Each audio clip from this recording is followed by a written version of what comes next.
పరిశుద్ధుడైన మా ప్రభువా, మీకు స్తోత్రాలు వందనాలు చెల్లించుకుంటున్నాము. మహోన్నతుడా మా ప్రభువైన యేసు, మిమ్మల్ని స్తుతిస్తూ ఉన్నామయ్యా. మిమ్మలను స్తుతించుటకును, మిమ్మలను గూర్చి పాడి కీర్తించి ఘనపరచుటకును సహాయము చేయండి. మీ కృపలో మమ్మలను బలపరచమని ప్రార్థన చేస్తూ ఉన్నాము. మీరు మాకు ఇచ్చిన ఈ సమయాన్ని బట్టి మీకే స్తోత్రాలు వందనాలు చెల్లిస్తూ ఉన్నాము.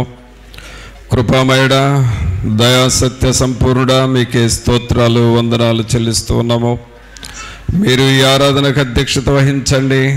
తండ్రిని ఘనపరచుటకును, రక్షకుడైన యేసుక్రీస్తును మహిమపరచుటకును, మేము నాయన పరిశుద్ధాత్మనితో సహవాసము చేయుటకును కృపను దయచేయండి ప్రభా. మా అంతరంగములను మీరు కనికరించండి, మా అంతరంగములను మీరు బలపరచండి. మీ ఆత్మశక్తిని, ఆత్మ పట్టుదలను మాకు మీరు దయచేయండి. ఆత్మ విషయమై తీవ్రత కలిగి ఉండమని చెప్పినారు. అలాగే దేవుని విషయంలో పట్టుదల కలిగి ఉండమని చెప్పినారు. మీ యొద్ద సహనముతో కనిపెట్టమని మీరు చెబుతున్నారు ప్రభా. అట్టి నాయన స్వభావం మాకు మీరు దయచేయండి. తండ్రి అయిన దేవా, మీ సన్నిధిలోనికి వచ్చి మిమ్మల్ని వేడుకొంచున్నాము. మీరు మాకు అధ్యక్షత వహించండి. ఏ రీతిగా మిమ్మల్ని స్తుతించి ఘనపరచవలనో సమస్త విషయాల్లో మీరే మీ కృపను మాకును మీరు సమృద్ధిగా మీరు దయచేయండి. ఈ ఆవరణమంతా మీ సన్నిధితో నింపండి ప్రభా. పాటలు పాడుచుండగా ఆ పాటల ద్వారా దేవుని యొక్క ఆత్మ మమ్మలను బలపరచునట్లుగాను, మిమ్మలను మహిమపరచువారముగా చేయండి ప్రభా. అలాగే మాలో ఉన్నటువంటి నిర్లక్ష్యము, నిర్లిప్తత సంపూర్ణంగా తొలగిపోనట్లుగా చేయండి. దుష్టుని యొక్క ఆటంకములు మాలో కానీ, ఆవరణంలో కానీ, ఎవరిలో ఎక్కడ ఆటంకములు లేకుండా చేయండి ప్రభా. అడ్డుబండయు అడ్డు గోడలను కూలద్రోయమని ప్రార్థన చేస్తూ ఉన్నాము. మిమ్మలను ఘనపరచుటకు మాలో ఉన్న అభ్యంతరములన్నిటినీ మీరు తొలగించండి. పరిశుద్ధాత్ముడా, మీరు మా మధ్య కదలండి. మీ కొరకు మేము మార్గమును సరళము చేయువారముగా చేయండి నాయన. మీరు మా మధ్య సంచరించున్నట్లుగా మా పరిసరాలను, మమ్ములను పరిశుద్ధపరచమని ప్రార్థన చేస్తూ ఉన్నాం. రాజులైన యాజక సమూహముగా మమ్మల్ని ఇక్కడ చేర్చి మహిమ, ఘనత, ప్రభావాలు మీరే ఆరోపించుకొనమని నజరేయుడైన యేసు నామమున అడిగి వేడుకొనుచున్నాము తండ్రి, ఆమేన్. పాటలు పాడుకుందామండి.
మీదికి రాము, దేవుని జీవాత్మనా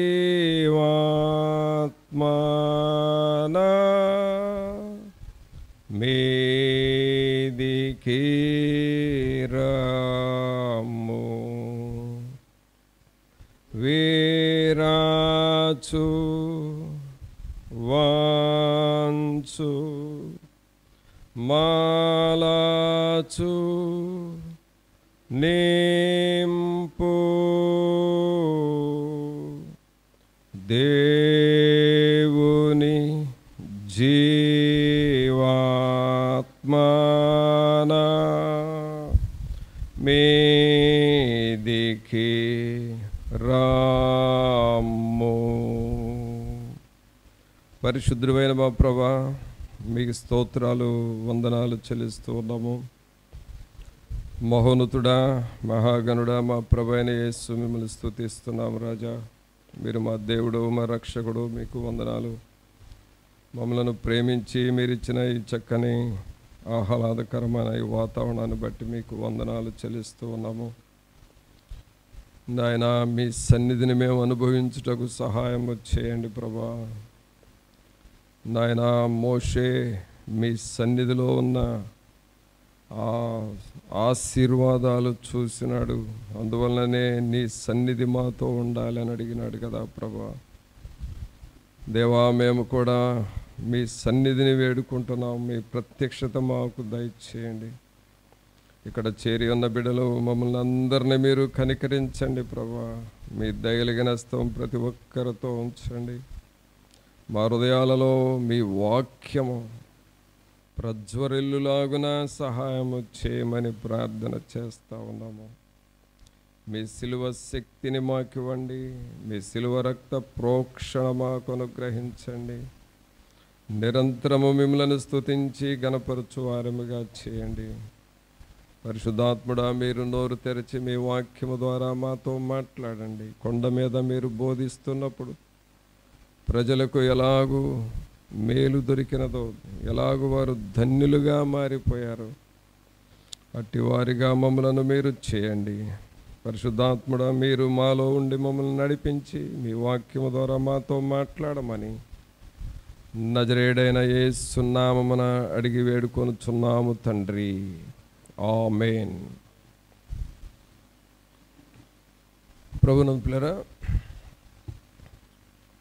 మనము బైబిల్ గ్రంథము వాటి యొక్క పోలికలను గూర్చి గత ఆదివారం మీకు తెలియచేయడం జరిగింది. దేవుని వాక్యము కొంతమంది భక్తులు కొన్నిటితో పోల్చారు. ఉపమానాలంకారములాగా కొన్నిటితో పోల్చి చెప్పారు అని మనం విన్నాం. ముఖ్యంగా వారిలో ఒకరు ఇర్మియా. ఈ ఇర్మియా అనే ప్రవక్త, ఈ దైవజనుడు దేవుని వాక్యాన్ని అగ్నితో పోల్చి చెప్పాడు అని విన్నాం. నా మాట అగ్ని వంటిది కాదా అని. అనగా దేవుని వాక్యము ఒక అగ్ని, ఫైర్తో సమానం. అందుకనే వాక్యము దగ్గర మనము అల్లరి చిల్లరగా ఉండకూడదు, లేక తమాషాలు ఆడకూడదు అని జనరల్గా ఎవరైనా అనే మాట అది. వాక్యం దగ్గర చెలగాటలు ఆడకూడదు, చాలా జాగ్రత్తగా ఉండాలని. అందువల్ల దేవుని వాక్యం అది ఒక అగ్నితో సమానం. ఈ అగ్ని మనల్ని ఏం చేస్తుందంటే, మన లోపల ఉన్న వ్యర్థమైన వాటిని, దేవునికి ఇష్టం లేని వాటిని కాల్చివేస్తుంది అని మనం విన్నాం. రెండవ పోలిక ఏం విన్నామంటే, నా మాట సుత్తి వంటిది కాదా అని విన్నాం. హ్యామర్, అదొక సుత్తి లాంటిది. దేవుని వాక్యము ఒక సుత్తితో పోల్చాడు ఇర్మియా గారు. అనగా అది నలగొడుతుంది, మెత్తన చేస్తుంది. ఇప్పుడే మనం కోరస్ పాడాం, విరుచు, వంచు, మలచు, నింపు, break me, mould me and fill me అని పడుతున్నాం. ఆ బ్రేక్ అవటమే విరవటం, ఆ బ్రేక్ అవటమే నలగటం. విరిగి నలిగిన హృదయం మనకు కావాలంటే దేవుని వాక్యం మనలోనికి రావాలి. సౌలును ఈ వాక్యమైన సుత్తి విరగ్గొట్టింది కాబట్టి ఆయన దీనుడిగా మారిపోయాడు ఆ తర్వాత.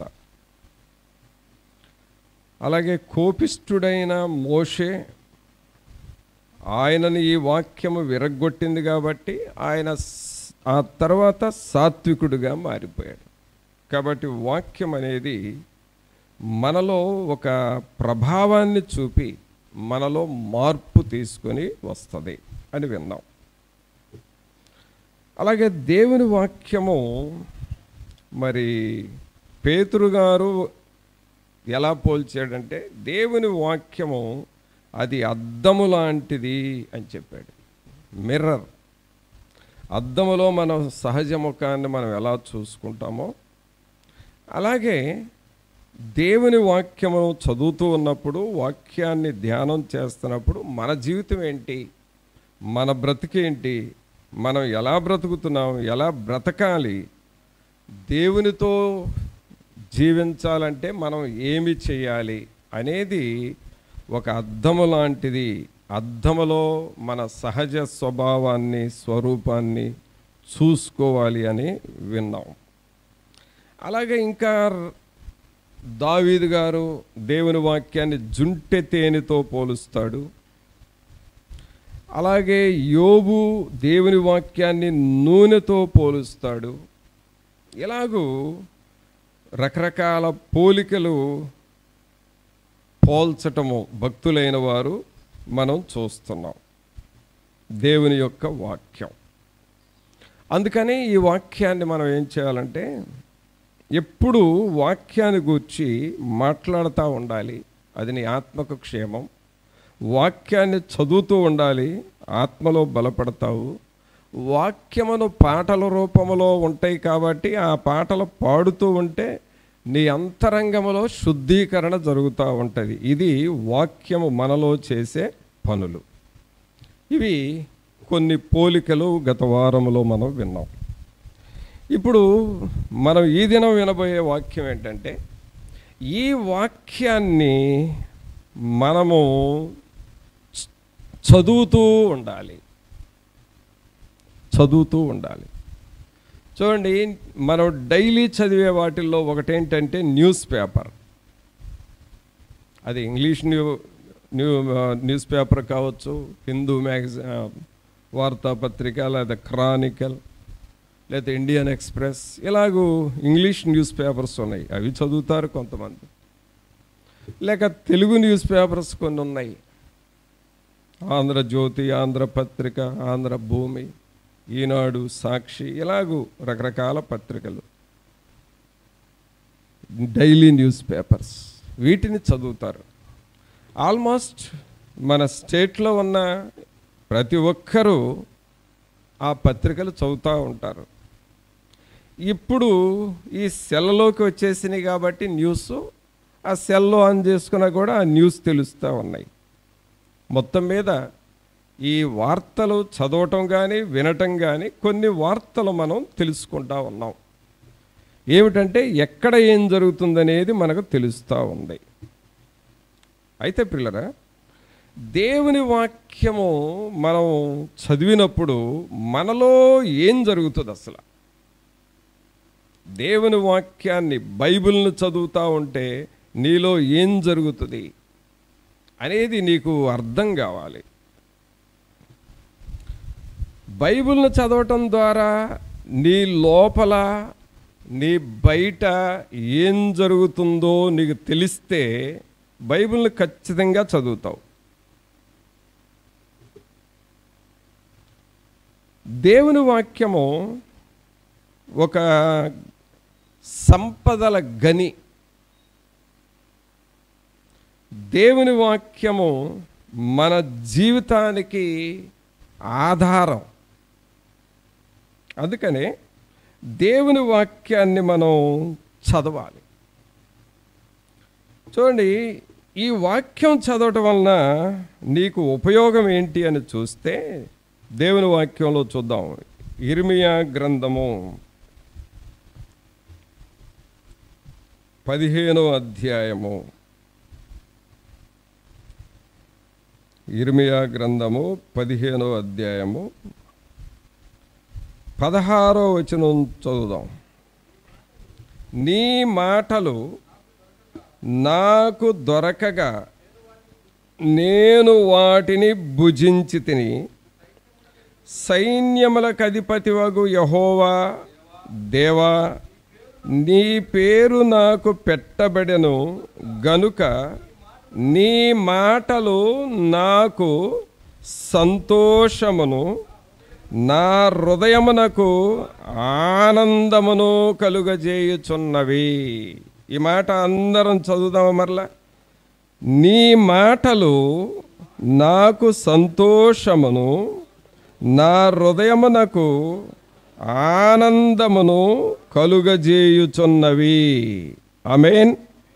ప్రియరా, చూడండి, దేవుని మాటలు, దేవుని వాక్యము, ఈ మాటలు ఇర్మియా అనే భక్తుడు ఆయన అనుభవంలో ఏమంటున్నాడంటే, నీ మాటలు నేను భుజించి తిని అంటున్నాడు. వాటిని భోజనం చేసినట్లుగా తింటున్నాడంట దేవుని మాటలు.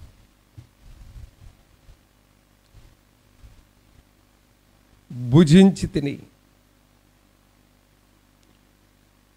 అనగా దేవుని మాటలు ప్రతిరోజు మనం భోజనం ఎలా చేస్తామో అలాగే దేవుని మాటలను కూడా నేను భోజనం చేసినట్లుగా చేస్తున్నాను అంటున్నాడు.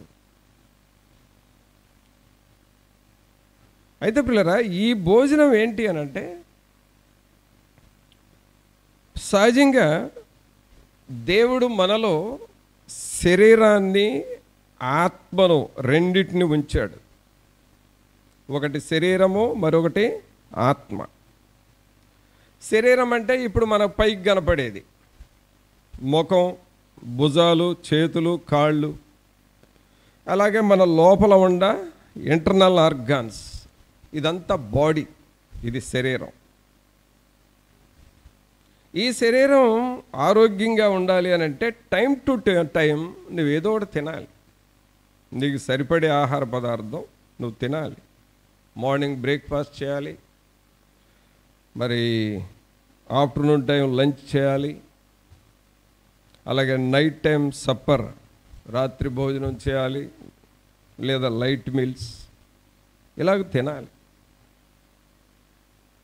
తింటున్నప్పుడు ఏమవుతుందంటే నీ బాడీ ఆ క్యాలరీస్ అందుతూ ఉంటాయి, అలాగే ఆ బాడీకి ఎనర్జీ వస్తూ ఉంటుంది. సాయంకాలం నువ్వు పడుకోబోయేటప్పుడు బాగా నీ బాడీ అలసిపోయినా ఆ రాత్రి నువ్వు తీసుకున్న డైట్, నువ్వు తీసుకున్న ఆహారాన్ని బట్టి మార్నింగ్కి నీకు ఎనర్జీ లెవెల్స్ పెరుగుతూ ఉంటాయి. మరలా నెక్స్ట్ డే మన పని మనం చేసుకుంటాం. ఇది బాడీని గూర్చి. ఇప్పుడు ఇర్మియా ఏమంటున్నాడంటే, నీ మాటలు నాకు దొరకగా నేను వాటిని భుజించి తిని. ఇదేమిటి అంటే దేవుని వాక్యం, దేవుని మాటలు. ఈ దేవుని మాటలను భుజించటం అంటే ఏమిటి అనంటే, భుజించటం అనగా ఈ ఆహారము మన ఆత్మకు, మన స్పిరిట్కి పెడుతున్నాం, మన స్పిరిట్కి పెడుతున్నాం. అంటే మన లోపల ఆత్మ ఉన్నది, అది దేవుని ఆత్మ. ఈ దేవుని ఆత్మ ఎప్పుడు కూడా దేవునితో కనెక్షన్ అయి ఉండాలి అని అంటే నీ ఆత్మకు ఫుడ్ పెట్టాలి. దీనినే జీవాహారం అంటాం, దీనినే ఆత్మ ఆహారం అంటాము, దీనినే దేవుని వాక్యము అంటాము. ఈ వాక్యాన్ని నేను భుజించాను అంటే మనము ఈ వాక్యాన్ని చదివే కొలదే, ఈ వాక్యాన్ని మనం నేర్చుకునే కొలదే, ఈ వాక్యమును మనము ధ్యానం చేసే కొలదే మన ఆత్మ బలపడతా ఉంటాడు. మన ఆత్మ వృద్ధిలోనికి వస్తాడు. మన ఆత్మ దేవుని శక్తితో నింపబడతా ఉంటుంది. అప్పుడు ఎలా ఉంటుందంటే మన స్పిరిట్ కూడా యాక్టివేట్ అవుతాడు, బలం పొందుతాడు. ఆ తర్వాత ఈ స్పిరిట్ ద్వారా దేవుని పనులు చేస్తాం, దేవుని కొరకు జీవిస్తాము, పరలోకానికి ఉపయోగపడుతుంది. మనం డైలీ తింటున్న ఫుడ్ బాడీకి ఉపయోగపడితే, మనం వాక్యం ద్వారా తీసుకుంటున్న ఫుడ్ మన స్పిరిట్కి వెళ్ళి ఆ స్పిరిట్ బలపడి అది మనల్ని పరలోకానికి చేరుస్తుంది. కావున ప్రియులారా, మనం తినే ఆహారము, భౌతికమైన ఆహారము మన బాడీకి ఎంత అవసరమని మనకు అర్థమవుతుందో, ఈ వాక్యం అనే జీవాహారం కూడా మన ఆత్మకు అవసరమనేది నీవు బాగా అర్థం చేసుకోవాలి. మనకు పాట ఉంది, ఏంటంటే అది నీ వాక్యమేనా, ఏంటది వచ్చిన నీ వాక్యమేనా అతిశయము, నీ వాక్యమేనా ఆత్మకు ఆహారము, నీ వాక్యమేనా అతిశయము, నీ వాక్యమేనా ఆత్మకు ఆహారము, నీ వాక్యమేనా పాదములకు దీపము, నీ వాక్యమేనా పాదములకు దీపము. చూసారా? అనగా దేవుని వాక్యము మనకేమైంది అనంటే మన ఆత్మకు ఆహారమై ఉంది. దేవుని వాక్యము మన పాదములకు దీపమై ఉన్నది. ప్రియరా చూడండి, ఈ వాక్యాన్ని నువ్వు భుజిస్తూ ఉండాలంటే చదువుతూ ఉండాలి. చదవటం అనగా ధ్యానము చేయాలి. దేవుని వాక్యాన్ని నువ్వు ఆలోచన చేయాలి. దేవుని వాక్యాన్ని గుర్తు చేసుకుంటా ఉండాలి. దేవుని వాక్యాన్ని నువ్వు ఆలోచన చేసి ప్రార్థనలో పెట్టి ఈ వాక్యము నాలో జరగాలి ప్రభు అని ప్రార్థన చేయాలి. నా పిల్లల్లో, నా కుటుంబంలో ఈ వాక్యం నెరవేర్చబడాలి ప్రభు అని నువ్వు ప్రార్థన చేస్తూ ఉంటే ఆ వాక్యం నీ లోపలికి వెళ్ళి ఏం చేస్తుంది? చూడండి ఒకసారి 16 వచనం. నీ మాటలు నాకు దొరకగా నేను వాటిని భుజించి తిని, సైన్యములకు అధిపతియగు యెహోవా దేవా నీ పేరు నాకు పెట్టబడెను గనుక నీ మాటలు నాకు సంతోషమును నా హృదయమునకు ఆనందమును కలుగజేయుచున్నవి. చూసారండి, దేవుని వాక్యమును చదువుతూ ఉంటే నీ హృదయములో సంతోషము, ఆనందం వస్తుంది. వాక్యముకున్న పవర్ ఏంటంటే నీ లోపల ఆనందము, సంతోషం ఉంటుంది. అన్ని సమయాల్లో నువ్వు సంతోషిస్తావు, అన్ని పరిస్థితుల్లో కూడా నువ్వు ఆనందిస్తావు. బైబిల్ గ్రంథంలో మనం చూస్తే కొంతమంది జైలుకి వెళ్ళిన వాళ్ళు ఉన్నారు. ఈ జైల్స్ అనేటటువంటిది మరి బైబిల్ నుండి ఉన్నాయి, ఆదికాండం నుండి ఉన్నాయి. జైళ్ళు అనేవి, జైలుకి వెళ్ళిన వారు ఉన్నారు. మొట్టమొదట బైబిల్లో జైలుకి వెళ్ళిన వ్యక్తి ఎవరంటే యోసేపు. యోసేపు జైలుకి వెళ్ళాడు. ఆ తర్వాత మరి జైలు అని పేరు పెట్టలేం, కానీ జైలు లాంటిదే. అలాంటి జైలుకి వెళ్ళిన వాళ్ళు ఎవరంటే దానియేలు, షడ్రకు మేషకు అబేద్నెగో దానియేలు, వాళ్ళు కూడా ఒక జైలుకి వెళ్ళినట్లే. కానీ వాళ్ళు ఏమైనా ఏడ్చారు అక్కడ? ఏడవలా. ఏమైనా బాధపడ్డారు అక్కడ? బాధపడలా. కారణం ఏంటంటే భౌతిక శరీర ఆహారము తినేవారికి బాధ, దుఃఖము, విచారం ఉంటుంది. కానీ ఆత్మకు ఆహారం తినేవాళ్ళకి, ఆత్మకు ఆహారం పెట్టేవాళ్ళకి, ఆత్మను పోషించుకునే వాళ్ళకి బాధ ఉండదు, దుఃఖం ఉండదు, విచారం ఉండదు. అది ఆత్మ సంబంధమైన ఆహారం. అలాగే క్రొత్త నిబంధనలో కూడా చూస్తే జైలుకి వెళ్ళిన వారు పౌలు గారు వెళ్ళాడు. అలాగే శీల వెళ్ళాడు, పౌలుతో పాటు శీల. పౌలు శీలలు జైలుకి వెళ్ళారు. అలాగే పేతురు వెళ్ళాడు. అలాగే జైలు లాంటిదే పద్మసు ద్వీపం, దానిలోనికి యోహోను వెళ్ళాడు.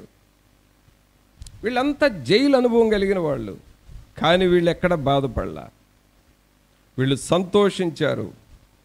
జైల్లో పేతురు పాటలు పాడాడు, జైల్లో పౌలు శీలలు పాటలు పాడారు. అలాగే పద్మసు ద్వీపంలో యోహోను బహుగా సంతోషించి దేవుని దర్శనం పొందుకున్నాడు. ఇదేంటి, జనరల్గా బాధపడాల్సిన టైంలో అంత సంతోషించారు, అంత ఆనందంగా ఉన్నారు. కారణం ఏంటంటే వాళ్ళు ఆత్మకు ఫుడ్ పెట్టిన వాళ్ళు.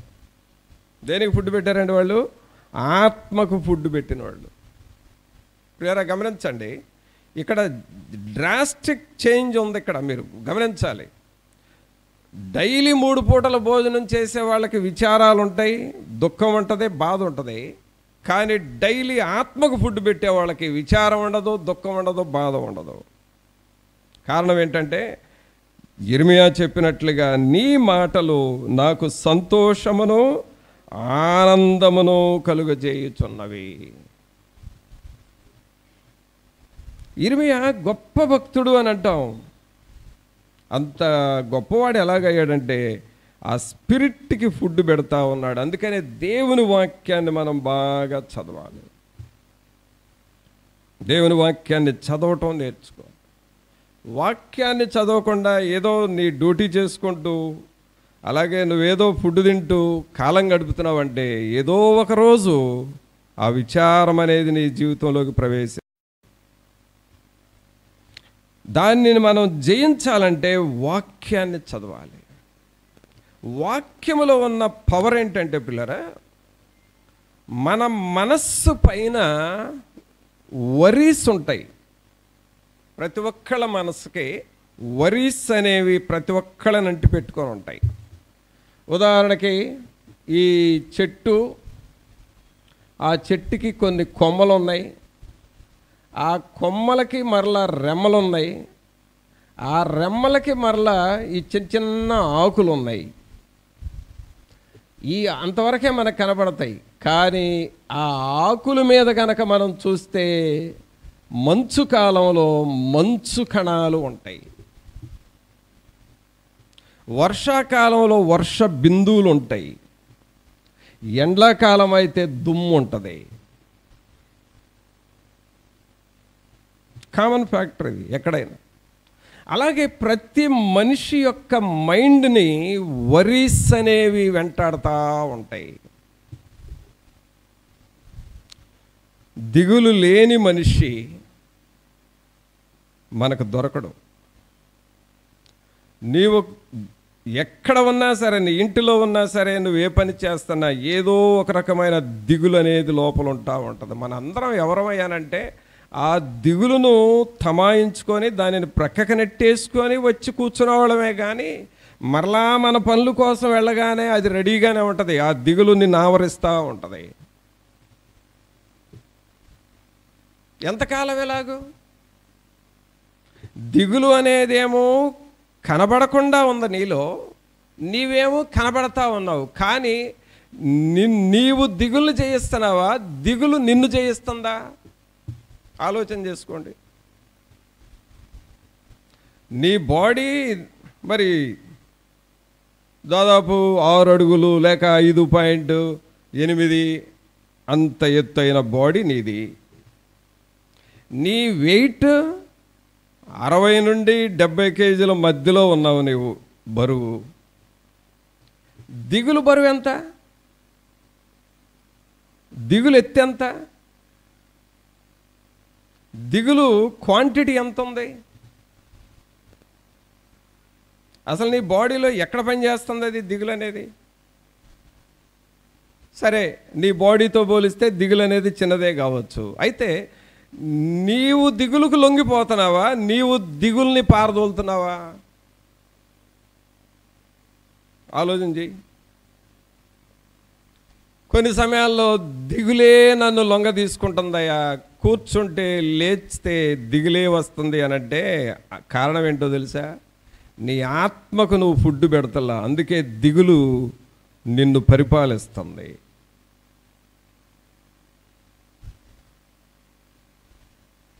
ప్రియులారా, ఎప్పుడు విచారంగా ఉండటం, ఎప్పుడు కూర్చున్నా ఒకటే ఆలోచనలతో ఉండటం అనేది అది సాతానుడు చేసే పని.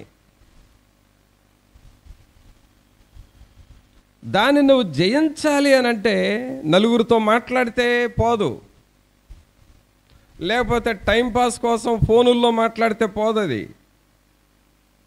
టైంపాస్ కోసం ఏదైనా ప్రోగ్రాములు ఉంటే 2 గంటల ప్రోగ్రాంకి వెళ్ళొచ్చినా అది పోదు. నువ్వు దాన్ని జయించాలి అనంటే ఒకటి, అదేమిటంటే నీ ఆత్మకు ఫుడ్ పెడతా ఉండాలి. దేవుని వాక్యాన్ని చదవాలి, మోకాళ్ళ మీద చదవాలి, వాక్యాన్ని ధ్యానం చేయాలి, వాక్యాన్ని ఆలోచన చేయాలి. నీ వాక్యమే కదా నాకు నెమ్మది, నీ వాక్యమే కదా నాకు ఆధారం అని వాక్యాన్ని రిపీటెడ్గా చదువుతూ ఉంటే దేవుని శక్తిని మనం చూస్తాం. ఈ మధ్య ఒక దైవజనుడు కెనెత్ ఈ హేగన్ అని ఒక మంచి దైవజనుడు, ఆయన చెప్పిన మాట ఏమిటంటే, కొన్ని సంవత్సరాల నుండి నేను సాతానుడు నన్ను నీకు గుండెపోటు వస్తుంది, నువ్వు చనిపోతావు, నీకు త్వరగా గుండెపోటు వస్తుంది, నువ్వు చనిపోతావు అని నా చెవుల దగ్గర సాతానుడు డైలీ చెబుతూ ఉన్నాడు. డైలీ అసలు ఏ పనన్నా చేసుకో, తింటున్నా తిను, ఎంతకాలంలే నీకు గుండెపోటు వస్తుంది, నువ్వు చచ్చిపోతావు అంటదంట. ఎక్కడికైనా ఫంక్షన్కి వెళ్ళాడు అనుకో, వచ్చావా, ఎంతకాలంలో ఇంకెన్ని ఫంక్షన్లే, నీకు గుండెపోటు వస్తుంది, నువ్వు పోతావు అన్నాడు. చివరికి అసలు పడుకోబెట్టేటప్పుడు పడుకున్నావా, పడుకో, ఇక లేచేది లేదు తెల్లారి అని అంటదంట. అసలు ఎవరంటున్నారు, నాకు ఎవరు చెబుతున్నారు, ఏంటి ఇస్కింపుడు, అసలు ఏంటి బాధ అని ఆయనకు అర్థం కాల. ఆయన చెప్పిన మాట ఏంటంటే, 6 నెలలు నా ప్రాణముతో విసిగిపోయాను అని రాశాడు. 6 నెలలు నాకు అసలు నెమ్మది లేదు, సంతోషం లేదు, ఏమైపోతానో అని. కానీ పరిశుద్ధాత్ముడు ఒక వాక్యం ద్వారా మాట్లాడాడంట.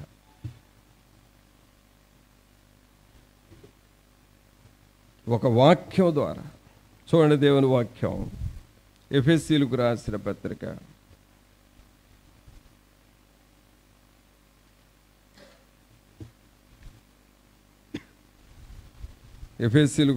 పత్రిక 3వ అధ్యాయము 15వ వచనం.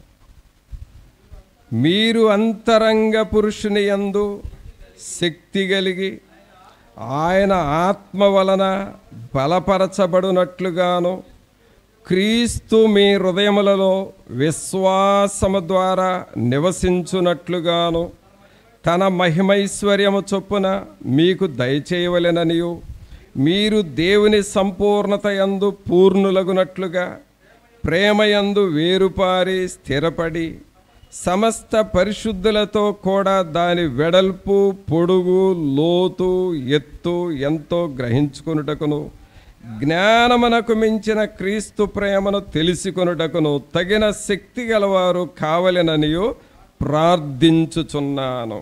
ఇక్కడ స్టార్టింగ్లో చూస్తే, మీరు అంతరంగ పురుషుని యందు శక్తి కలిగి ఆయన ఆత్మ వలన బలపరచబడినట్లుగా. అంటే లోపలే ఉండాలి, దేవుని శక్తి ఉండాలి. మనం ఏం కావాలంటే ఆత్మ వలన బలపరచబడాలి. అంటే అంతరంగములో శక్తి లేనప్పుడు, అంతరంగములో బలము లేనప్పుడు సాతానుడు ఇతన్ని శోధిస్తుందన్న సంగతి ఈయనకు అర్థమైంది. ఇప్పుడు నేనేం చేయాలి ప్రభు అనంటే, ఆ వాక్యాన్ని నువ్వు ధ్యానం చెయ్యి అని చెప్పాడు. 6 నెలల నుండి, ఎన్ని నెలలండి? 6 నెలల నుండి దేంతో పోరాడుతున్నాడు? సాతానుడితో పోరాడుతున్నాడు, మరణంతో పోరాడుతున్నాడు. నీకు గుండెపోటు వస్తుంది, నువ్వు చచ్చిపోతావు అని అంటుంది. అలాగూ అనుకున్నప్పుడు ఆత్మలో నీకు బలం లేదు, ఆత్మలో నీకు శక్తి లేదు. కాబట్టి ఈ వాక్యాన్ని ధ్యానం చేయమనంటే ప్రియులరా, ఆయనంట, ఇది నాలో నుండి తీసివేయి ప్రభా, ఈ సాతాను శోధన నాలో నుండి తీసివేయి ప్రభా అని ప్రార్థన చేస్తున్నాడు. కానీ అది శోధిస్తూనే ఉందంట, అది పోలేదంట. ఇదిగో ఈ వాక్యం చెప్పిన తర్వాత ఈ వాక్యాన్ని ఎంత, ఈ 2-3 వచనాల వాక్యాన్ని 1000 సార్లు చదివాడంట. ఈ వాక్యాన్నే 1000 సార్లు. ఇప్పుడు మనం చదవడానికి ఎంత, 1 నిమిషం పడుతుంది కదా, అట్లాగూ 1000 నిమిషాలు ఆ వాక్యాన్ని చదివాడంట, 1000 టైమ్స్. అలా చదవగా చదవగా చదవగా చదవగా ఆత్మకు బలం వచ్చింది, ఆత్మకు శక్తి వచ్చేసింది. ఆ ఆత్మలో ఎప్పుడైతే శక్తి వచ్చిందో తనను తొందర చేస్తున్న దయ్యం పోయింది, ఇక అది పారిపోయింది. అప్పటి నుంచి ఆయనకు విడుదల వచ్చేసి దాదాపుకు నిండు వృద్ధాప్యం వచ్చే వరకు జీవించాడు. ఆయన 90 సంవత్సరాలు దాటే వరకు బ్రతికి దేవుని సేవ చేశాడు. అది ఎప్పుడు స్టార్ట్ అయింది? 20 సంవత్సరాల వయసులోనే స్టార్ట్ అయింది. కానీ దాన్ని జయించిన తర్వాత ఇంకా 70 సంవత్సరాలు బ్రతికాడు. లేదా దేవుని వాక్యము నీకు ఆయుష్నిస్తుంది, నీ ఆయుష్ను పెంచుతూ ఉంటుంది. దేవుని వాక్యం నువ్వు చదివే కొలదే, నీవు 70 సంవత్సరాలు వచ్చినా ఇక నేను ఆల్మోస్ట్ నా లైఫ్ అయిపోతుందని అనుకోవచ్చు. కానీ నీ లైఫ్ వాక్యం పెంచుతూ ఉంటుంది. వాక్యానికి నీ ఆయుష్ను పెంచే శక్తి ఉన్నది. అందుకనే ప్రియరా, దేవుని వాక్యాన్ని నువ్వు చదువుతూ ఉండాలి. చాలామందికి టైం ఎక్కడ లేకుండా పోతుందంటే వాక్యం చదవడానికి టైం లేకుండా పోతుంది. బైబిల్ లేని ఇల్లు లేదు, కానీ మోకాళ్ళ మీద చదివే వ్యక్తి దేవునికి దొరకట్లా. ప్రతి ఇంటిలో బైబిల్ ఉంటుంది, కానీ మోకాళ్ళ మీద బైబిల్ చదివే వ్యక్తులు లేరంట.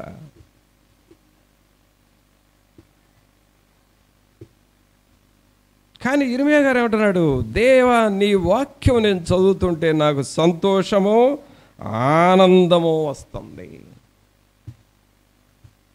సోదరుడా, సహోదరి, నీ మనస్సులో ఏమైనా విచారాలు ఉన్నాయేమో, లేక దేనిని గూర్చన్నా నువ్వు భయపడుతున్నావేమో, ఇది జరుగుతుందేమో అని టెన్షన్ పడుతున్నావేమో, దేనిని గూర్చన్నా నువ్వు మాటి మాటికి గుర్తొచ్చి కృంగిపోతున్నావేమో, ఈరోజు నీకు పరిశుద్ధాత్ముడు చెప్పమంటున్న విషయం ఏంటంటే, వాక్యాన్ని చదువు, దేవుని వాక్యాన్ని మోకాళ్ళ మీద చదువు.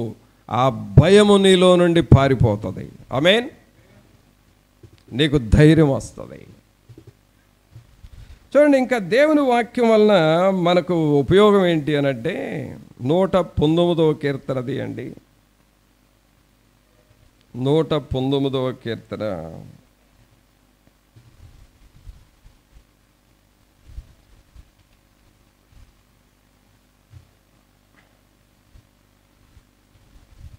తొమ్మిదో వచనం చూడండి.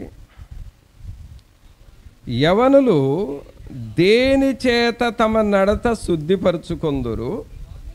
నీ వాక్యమును బట్టి దానిని జాగ్రత్తగా చూచుకొనుట చేతనే గదా. చూడండి, అనగా దేవుని వాక్యము నీ లోపల ఉంటే నీవు పరిశుద్ధంగా బ్రతుకుతావు. నీ నడతను శుద్ధిపరుస్తుంది. నీ ప్రవర్తన వాక్యము ద్వారా పరిశుద్ధపరచబడి దేవుని రూపంలో మనం బ్రతుకుతాం. మనకు మనం ఎలాగ బ్రతకాలో, ఎలా పవిత్రంగా బ్రతకాలో మనకు అర్థం కాదండి. కానీ వాక్యం చదువుతూ ఉంటే, ప్రభా ఈ వాక్యం ప్రకారం నన్ను మలచండి నాయన, ఈ వాక్యం ప్రకారం నన్ను మార్చండి ప్రభా అని అడుగుతూ ఉంటే నీలో పరిశుద్ధత వస్తుంది, పవిత్రత వస్తుంది, దేవుని రూపం వస్తుంది, దేవుని సన్నిధి, దేవుని అనుభవాలు నీలోనికి వస్తాయి. జాన్ బన్యన్ అనే ఒక దైవజనుడు, ఆయన ఎవరు? యాత్రికుని ప్రయాణం అనే పుస్తకం రాశాడు. పిల్గ్రిమ్స్ ప్రోగ్రెస్ అనే బుక్ ఆధర్ ఆయన ఆ పుస్తకం రాయక ముందు మారు మనసు పొంది ఉన్నాడు. కానీ లోకం మీద జయం రాలేదంట. లోకం మీద జయం రాలేదు. పిల్లరా, మనకు దేవుని దగ్గరకు వచ్చిన ఆ లోక సంబంధమైన వాటి మీద జయం రాకపోతే సాతానుడి యొక్క ప్రభావం వాళ్ళ ఇళ్ల మీద పనిచేస్తూ ఉంటుంది, పిల్లల మీద పనిచేస్తూ ఉంటుంది. అందుకనే సాతానుడి ప్రభావం పోవాలి అనంటే నీ ఇంటిలో ప్రార్థన బాగా జరగాలి.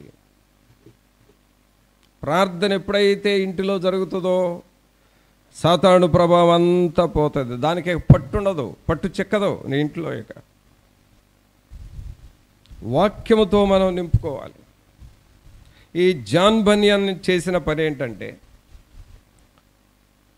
తన ఆత్మ మరి సాతానుడు చెరలో నుండి విడుదల రావటానికి ఇక దేవుని వాక్యం ఒక్కటే మార్గం అనుకొని మోకాళ్ళ మీద బైబిల్ చదవటం ప్రారంభించాడు. ఈ వాక్యానికి ఉన్న శక్తి ఏంటంటే, నీ అంతరంగంలోకి వెళుతుంది వాక్యం, నీ తలంపుల్లోకి వెళుతుంది, నీ మూలుగులోనికి వెళుతుంది, నీ బ్లడ్లోకి వెళుతుంది, నీ యొక్క శరీర కణాలు, ఆ కణాలలోనికి దేవుని వాక్యం వెళుతుంది. అంత పవర్ ఉందండి దేవుని వాక్యానికి. ఈ జాన్ బన్యన్లోనికి అలాగూ దేవుని వాక్యం తన అంతరంగంలోకి వెళ్ళిన తర్వాత తన పైన పనిచేస్తున్న సాతానుడు ప్రభావము, ఆ సాతానుడు శక్తుల యొక్క తలంపులన్నీ కూడా ఒక్కొక్కటి ఒక్కొక్కటి ఒక్కొక్కటి ఒక్కొక్కటి వదిలిపెట్టి వెళ్ళిపోయినాయి. అవి ఎప్పుడైతే వదిలిపెట్టి వెళ్ళిపోయినాయో దేవుని శక్తి జాన్ బన్యన్లోనికి వచ్చేసింది.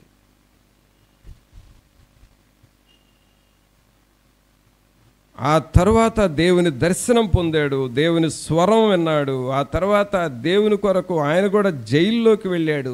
ఒక 12 సంవత్సరాలు జైల్లో శిక్ష అనుభవించాడు. ఆ జైల్లో ఉండి దేవుడిచ్చిన ప్రత్యక్షతలు రాస్తూ ఉన్నాడు. అదే ఒక బుక్కుగా మారిపోయింది, యాత్రికుని ప్రయాణం.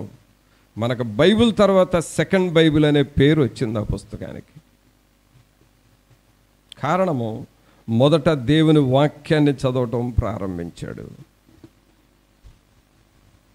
ప్రభునంతులారా, నీ జీవితంలో ఈ వాక్యము చాలా శ్రేష్టమైనది, నీ కుటుంబంలో. అందుకనే దేవుని వాక్యాన్ని ఖచ్చితంగా చదవాలి.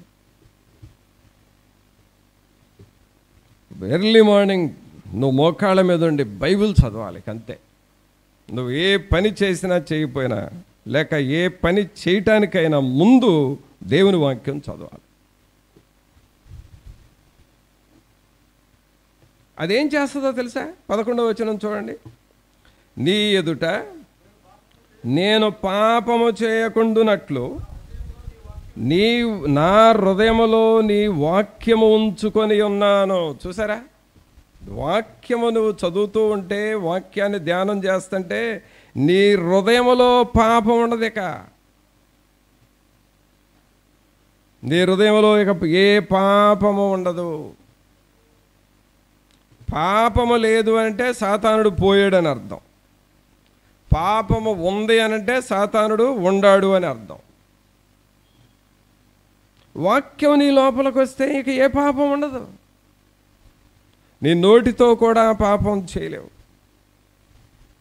అందుకనే దావీదు గారు ఏమని పాడేవాడంటే, నీ వాక్యముతో నా హృదయమును నింపుకొందును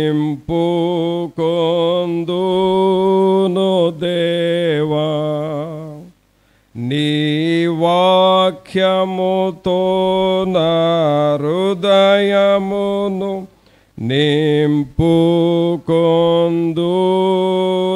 దేవా, నే పాపము చేయకుండా, నే పాపము చేయకుండా నీ వాక్యముతో నా హృదయమును నింపుకొందును దేవా.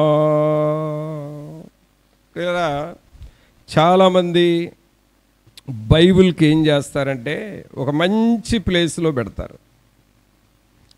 ఇంట్లో ఒక విలువైన వస్తువు పెట్టే షెల్ఫ్ ఉంటుంది కదా, బైబిల్ని ఆ షెల్ఫ్లో పెడతారు. అదే ఇల్లు ఊడుస్తూ ఉన్న చీపురు ఉంది కదా, దాని ప్లేస్ వేరుగా ఉంటుంది. కానీ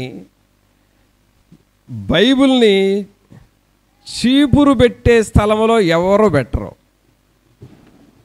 వినండి ఈ మాట.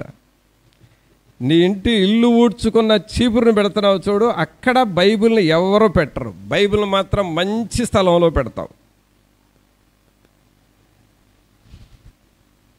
షెల్ఫ్లో పెడతావు.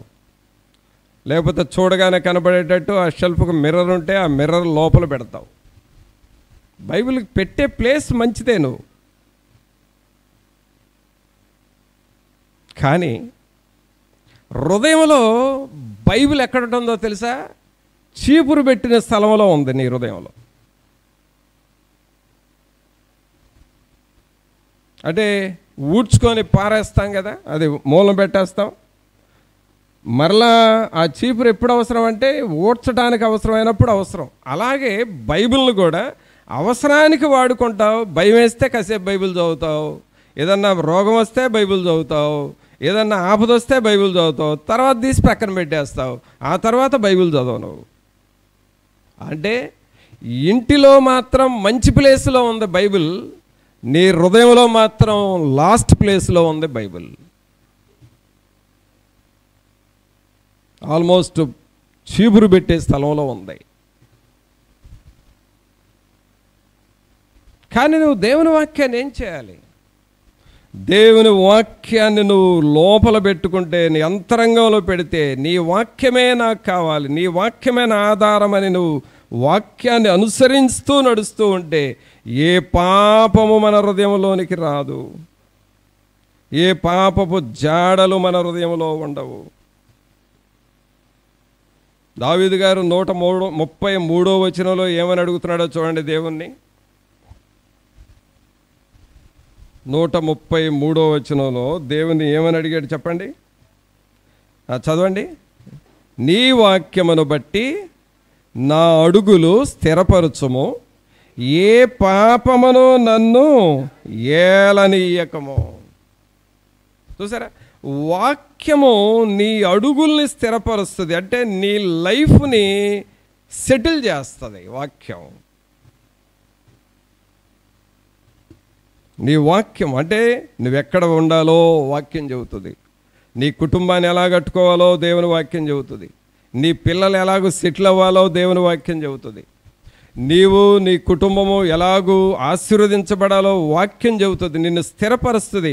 అనగా వాక్యము the word of God has power to settle your life. నీ లైఫ్ని సెటిల్ చేసే పవర్ దేవుని వాక్యంలో ఉంది.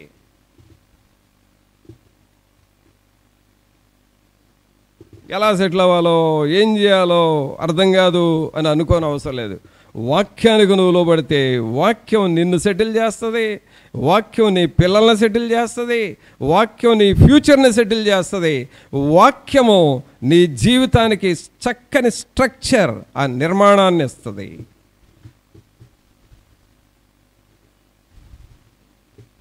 అందుకే దేవుని వాక్యాన్ని మనకు ప్రాముఖ్యత ఇవ్వాలి. భక్తులైన వారు దేవుని వాక్యానికి అంత ప్రాముఖ్యత ఇచ్చారు. 130వ వచనంలో కూడా ఏమంటున్నాడు దావీదు గారు?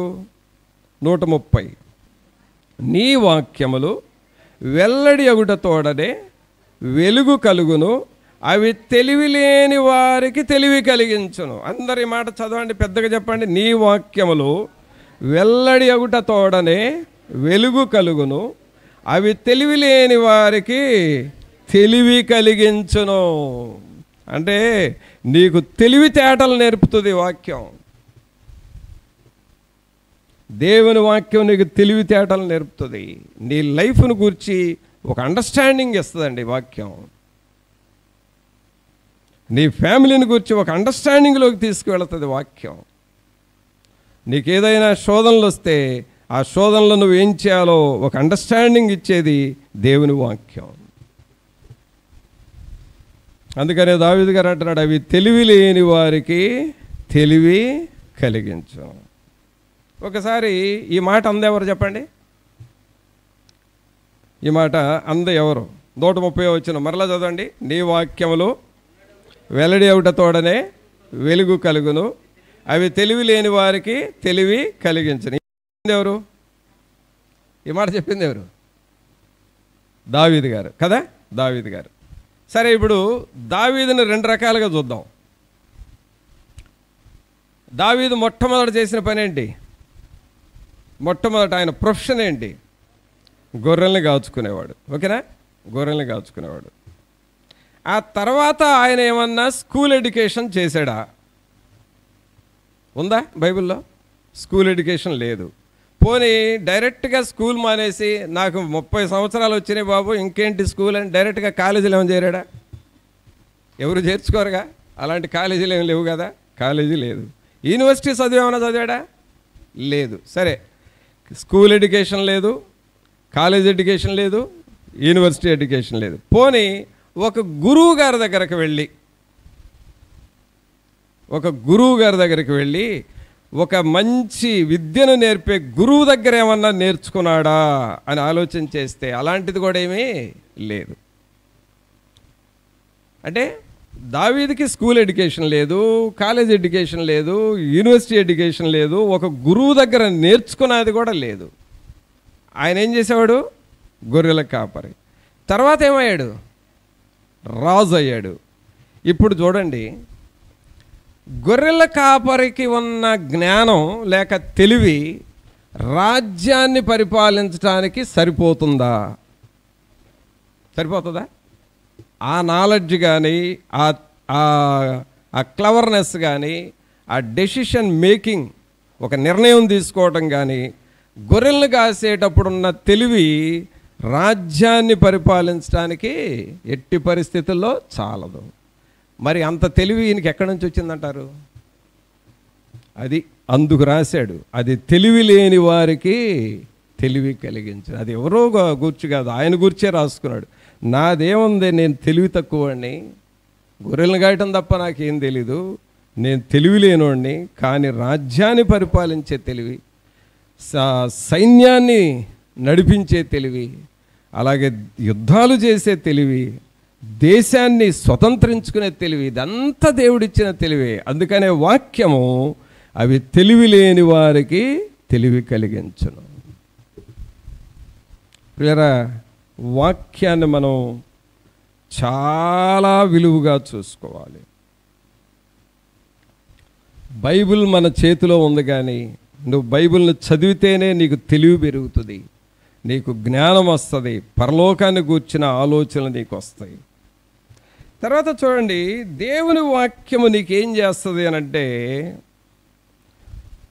కీర్తన గ్రంథంలోనే చదువుదాము. 107వ కీర్తన తీయండి. 107వ కీర్తన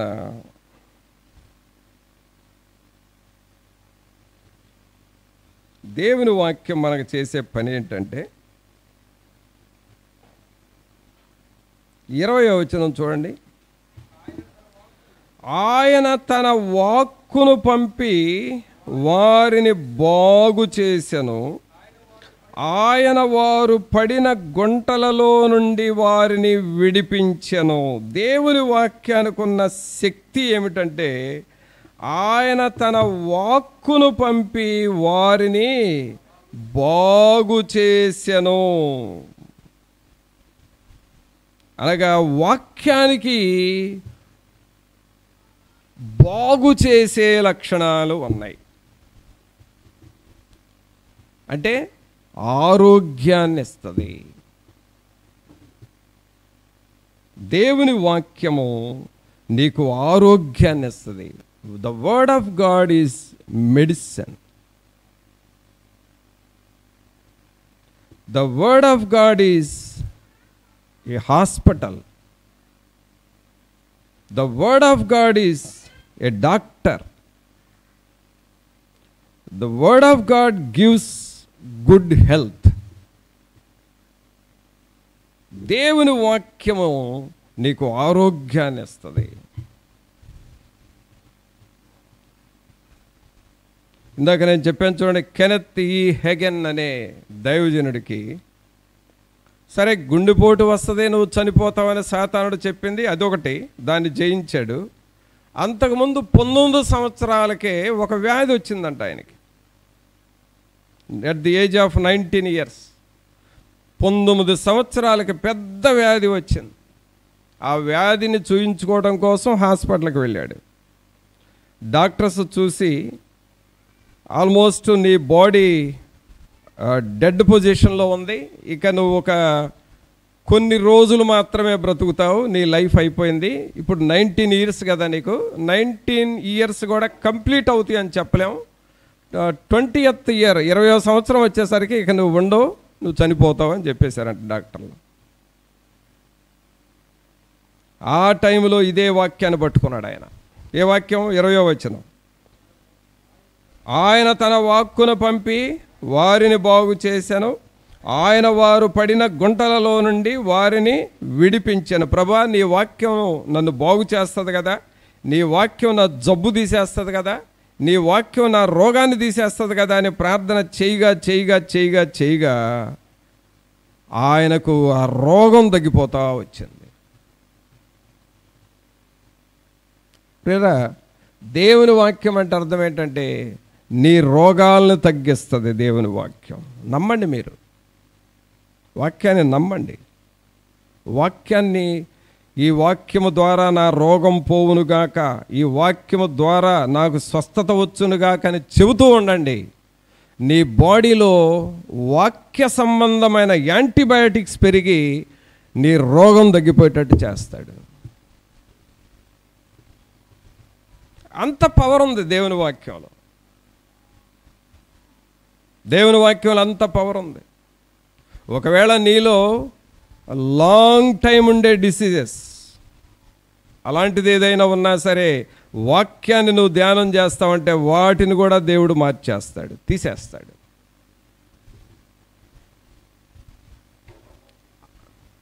ఏమని చదువుతున్నావు? ఆయన తన వాక్కును పంపి వారిని బాగు చేసెను. ఆయన తన వాక్కును పంపి బాగు చేశాను. ఆయన వాక్యాన్ని నీకు ఇస్తా ఉన్నాడు. ప్రభా, ఈ వాక్యము ద్వారా నన్ను స్వస్థపరచండి, ఈ వాక్యము ద్వారా నాకు విడుదల ఇవ్వండి అని నువ్వు ప్రార్థన చేస్తూ ఉంటే నీకు స్వస్థత ఆటోమేటిక్గా వస్తుంది. అది ఎలాంటి బలహీనత అయినా సరే శరీరంలో నువ్వు దేవుణ్ణి అడుగుతూ ఉంటే దేవుడు తప్పకుండా స్వస్థపరుస్తాడు. అందుకే నువ్వు వాక్యాన్ని ఎప్పుడు ధ్యానం చేయాలి. ఇప్పుడు విషయం ఏంటంటే, అందరూ ఒకసారి చప్పట్లు కొట్టండి. ఇప్పుడు నేను ఒక చిన్న పని చేయబోతున్నాను. అదేంటంటే, మీ పైన ఫ్యాన్లు ఉన్నాయి కదా, ఫ్యాన్లు ఉన్నాయి, ప్రతి రూమ్లో ఫ్యాన్లు ఉన్నాయి. దేవుడు మనకి ఎక్కడ చూసినా ఫ్యాన్లు ఇచ్చాడు ఇక్కడ. ఇప్పుడు ఈ ఫ్యాన్లన్నీ ఆపించబోతున్నా.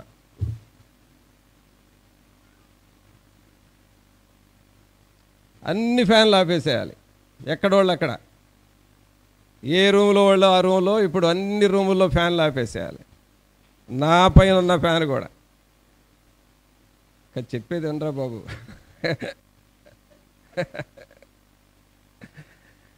ఇక్కడ చాలా ఫాస్ట్గా ఉన్నారండి జనాలు. ఇప్పుడు చూడండి, ఈ ఫ్యాన్లు లేకపోతే ఒక 5 నిమిషాల్లో మీలో సణుగుడు బయలుదేరిద్ది. అబ్బా ఏంది తిరిగే ఫ్యాన్లు లేకుండా పోయినాయి, అసలు ఫ్యాన్లు లేకపోతే ఎట్లా ఉండాలి, ఫ్యాన్లు లేకపోతే ఎలా బ్రతకాలి, ఫ్యాన్లు లేకపోతే ఏంటి మన పరిస్థితి అని. ఫ్యాను లేకపోతే ఉండలేరు.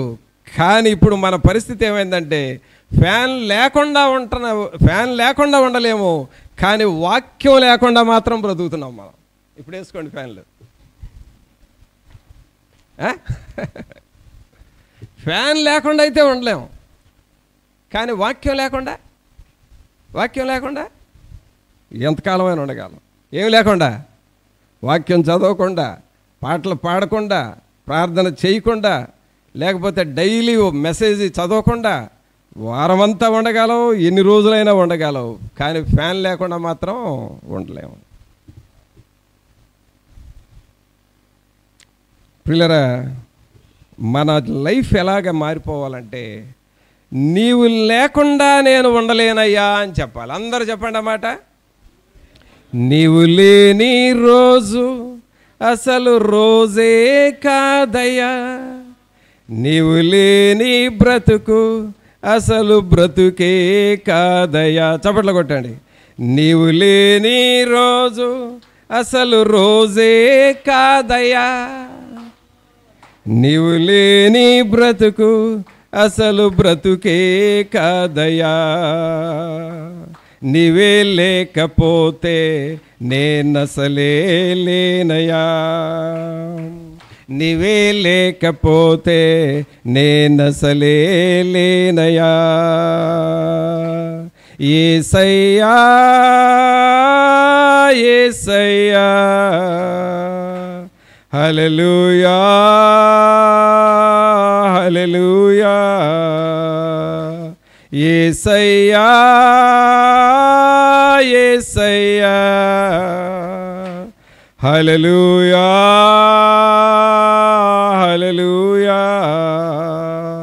నీవు లేని రోజు అసలు రోజే కాదయా, నీవు లేని బ్రతుకు అసలు బ్రతుకే కాదయా. అలాంటి స్థాయికి రావాలి ప్రియరా మనం. వాక్యము చదవని రోజు నీ జీవితంలో ఉండకూడదు. ఆమేన్. వాక్యము చదవకుండా మర్చిపోయిన రోజు ఒక్కటి కూడా నీ జీవితంలో ఉండకూడదు. ఆమేన్. ఎప్పుడైతే ఆయన వాక్యం మీద ఆధారపడతామో నీకు ఆరోగ్యం వస్తుంది, బాధలలో నెమ్మది వస్తుంది, నీకు తెలివి వస్తుంది, నీకు దీర్ఘాయుష్ వస్తుంది, నీకు జ్ఞానము వస్తుంది. అలాగే దేవుని వాక్యము ద్వారా నీ హృదయంలో సంతోషము ఆనందం వస్తుంది. అంతేకాదు, వాక్యము మన దగ్గర ఉన్నప్పుడు మనం వర్ధిల్లుతాము. ఒక వ్యక్తి వర్ధిల్లాలి అనంటే దేవుని వాక్యం ఉండాలి. యోసేపును గురించి మనం చూస్తే, యోసేపు ఐగుప్తు దేశంలో అక్కడ ఉన్న అందరికీ ధాన్యము పంచేవాడుగా మారాడు, ధాన్యము అందరికీ ఇచ్చేవాడుగా మారాడు, అంతగా వర్ధిల్లాడు. కారణం ఏంటో తెలుసా? దేవుని వాక్యము యోసేపులో ఉన్నది. చివరిగా వాక్యాన్ని చూసి ముగించుకుందాం. యెహోషువ గ్రంథం తీయండి. యెహోషువ గ్రంథము 1వ అధ్యాయము యెహోషువ గ్రంథము 1వ అధ్యాయము 8వ వచనం చదవండి. 8. ఈ ధర్మశాస్త్ర గ్రంథమును నీవు బోధింపక తప్పిపోకూడదు, దానిలో రాయబడిన వాటన్నిటి ప్రకారము చేయుటకు నీవు జాగ్రత్త పడినట్లు దివారాత్రము దాన్ని ధ్యానించిన ఎడల నీ మార్గమును వర్ధిల్లజేసుకొని చక్కగా ప్రవర్తించదు. ఏమవుతామంట? మనం వర్ధిల్లుతాము. అందరి మాట చెప్పండి. దేవుని వాక్యమును ధ్యానము చేస్తే మనము వర్ధిల్లుతాము. ఆమేన్. మనం డెవలప్ కావాలి అని అంటే నువ్వు వాక్యాన్ని పాటించాలి. వాక్యాన్ని పఠించాలి, వాక్యాన్ని పాటించాలి. అప్పుడు నీ డెవలప్మెంట్ ఉంటుంది. మరి అలాగూ మనం దేవుని వాక్యానికి ప్రాముఖ్యత ఇద్దామా? ప్రార్థన చేసుకుందాం. ఒక నిమిషం అందరం తలలు వంచి, పరిశుద్ధాత్మ దేవుని, అవును ప్రభా, నా జీవితంలో నా మార్గము వర్ధిల్లాలి అనంటే, నా జీవితం వర్ధిల్లాలి అనంటే మీ వాక్యము కావాలి ప్రభా. మీ వాక్యానికి నేను అంత ప్రాముఖ్యత ఇవ్వాలి ప్రభా. నేను ప్రతిరోజు దేవుని వాక్యాన్ని చదవాలి. ఎవరికి వాళ్ళము, మా ఇంటిలో ఎంతమంది ఉంటే అంతమంది మీ బైబిల్ చదవాలి ప్రభా. ఆ గ్రహింపు మాకు ఇవ్వండి అని ప్రభువుని అడుగుదాం. ఒక్క నిమిషం అందరూ ప్రార్థన చేయండి పిల్లరా. ప్రతి ఒక్కరూ నీ డ్యూటీస్ కోసం బిజీగా బైబిల్ చదవకుండా వెళుతున్నావేమో. నువ్వు తప్పు చేస్తున్నావు, నువ్వు చాలా రాంగ్ చేస్తున్నావు. నువ్వు ఆ రాంగ్ ఎక్కడ నువ్వు పొరపాటు చేస్తున్నావు, దాన్ని కరెక్షన్ చేసుకోవాలి. ఏది ఏమైనా నేను దేవుని వాక్యం చదవకుండా నా డ్యూటీకి కూడా వెళ్ళను ప్రభా. వాక్యానికి నేను ప్రాముఖ్యత ఇస్తాను, దేవుని వాక్యాన్ని చదువుతాను అని ఒక తీర్మానం చేసుకుంటావా? పరిశుద్ధుడైన మా ప్రభా, మీకు స్తోత్రాలు వందనాలు చెల్లిస్తూ ఉన్నాము. మహోన్నతుడా మా ప్రభా, ఈ లోకములో ఈ ఫ్యాన్లు లేక ఏసీలు లేక ఇలాగూ కొన్ని సుఖ సౌఖ్యాలకు మేము అలవాటు పడి ఉన్నాము.